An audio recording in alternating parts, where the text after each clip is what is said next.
am finishing up my Thanksgiving decor this week. I wanted to replace my fall banner on my fireplace with a more of a Thanksgiving themed one. So I went in my craft room and just kind of pulled some of my stash, and I'm going to see what I can come up with. Now I know my stash and your stash are completely different, but the things I'm using are readily found at any craft store, or it just may spark an idea of stuff that you have or inspire you in some way. So that's the whole purpose of this. All right, what I did is I went and pulled a little fall paper pad I had. This was from Target a couple years ago. It's fall themed, colored. I love the plaid and some of the solid color designs. So I have 6 of those, and I'm going to use the letters Gather. These are just chipboard letters. You could use stickers, or they are readily found at just about any craft store. And I have some gold fabric paint. Just because it's fabric paint doesn't mean you can't use it. I wanted to make my letters kind of sparkle a little bit. My letters are also going to be sitting on top of some paper-backed burlap. These are perfect for scrapbook layouts, but also they're ideal to make banners because, you know, when you use real burlap, it does nothing but fray and it's almost impossible to work with. But this paper-backed burlap, I want to say it's about $3 or $4 for a whole pad of it at Walmart or just about any craft store. And scissors and a hole punch. And in between the letters, I'm going to make a yarn tassel. I was at Hobby Lobby last week and I saw a really cute red and white banner made. I'm going to insert a picture here just to show you.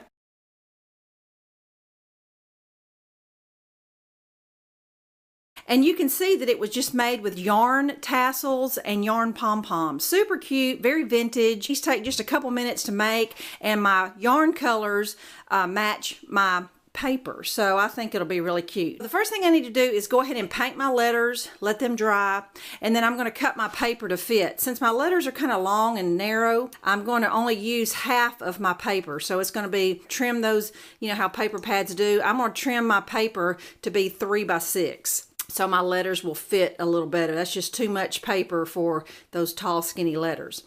So when I get back to you, I'll have my letters painted and my paper cut. Okay, let me catch you up where I'm at now. All right, I went ahead and cut my burlap 6 by 6 pieces in half, so I have some 3-inch strips. And I decided I wanted my decorative paper to be a little bit bigger. The rest of it, I'm just going to kind of eyeball. Lay this on top. I'm going to trim this off right here, about a 1/2 inch all the way across.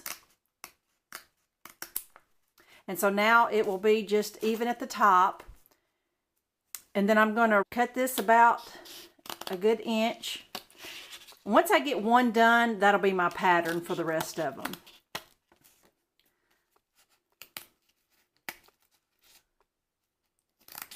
That'll give you an even ducktail. Just do it. I just eyeball it. These are some cheap scissors I picked up for my craft night. I do have some better ones upstairs. I'm just going to eyeball it and make sure that my offset is the same on all 6 of my pieces. All right, I got all 6 of my pieces done, and I got my letters painted. I had to do Plan B. My old fabric paint I had was dried up, so I just needed my letters to be light enough so that they would show up. That gray color that they were originally just blended in too much, and I needed to have a little more contrast. So I just painted them a peach color and then brushed some gold stickles over it, and it just gives it just enough sparkle that they show up, and I really like the look of that. So now it's just a matter of layering it and gluing it. I'm going to glue the burlap to the paper, and then I'm going to glue the letter to my burlap. And I'm going to do that on all 6 pieces. Glue together. Now my glue of choice is the Art Institute Art Glitter Glue. This is the best craft glue, hands down. But I also wanted you to be aware that if you're ever in Tuesday morning and see this Martha Stewart glittering glue, it's not bad for 99 cents. I mean, you get, I think, 2 full ounces, and it works pretty good for $1. So I just wanted you to be aware of that if you do see that. Punch 2 holes, and I'm going to do that in each one. And then I'm going to measure my fireplace to find out how long a string I need, probably about 4 feet. Now I'm ready to make my yarn tassel. It's pretty easy. All you need for sure is something hard. You need something about 6 inches. I just picked up this DVD case in a drawer I had. Okay, to make the tassel, go ahead and cut you a little piece of yarn that's about 10 inches long and put it to the side, because your hands are going to be full holding your board or case or whatever you have. Put my thumb there, and I'm going to wrap it 5 times. 1, and then I'm just going to cut it off of whatever I wrapped. And then I'm going to take that string I had put to the side, slip it under, and I'm going to put it at the top of whatever I have it wrapped on. And you may have another way you do it, but I just want to show people who have actually never made one. Okay, it just slips off that. And here's what you have. Kind of find your string that you tied.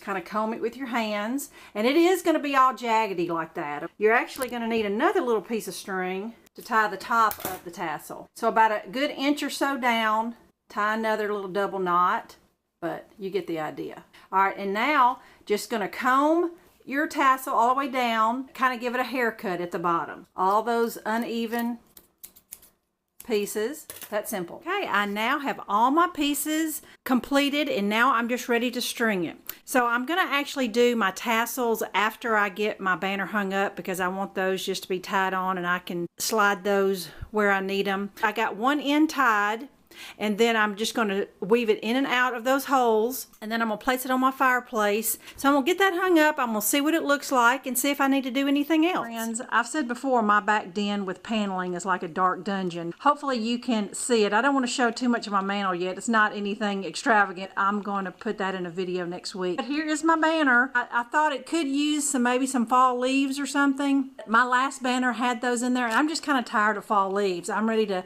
move on from the fall, but I definitely wanted something different for Thanksgiving. So I love the look of it. I like how my letters just have just enough sparkle to stand out on the burlap. Love the little yarn tassels. So cute, something different. It's just so fun to be able to make something out of my stash that cost me $0. Hope you can take this idea and make it your own. I appreciate you watching. Bye-bye.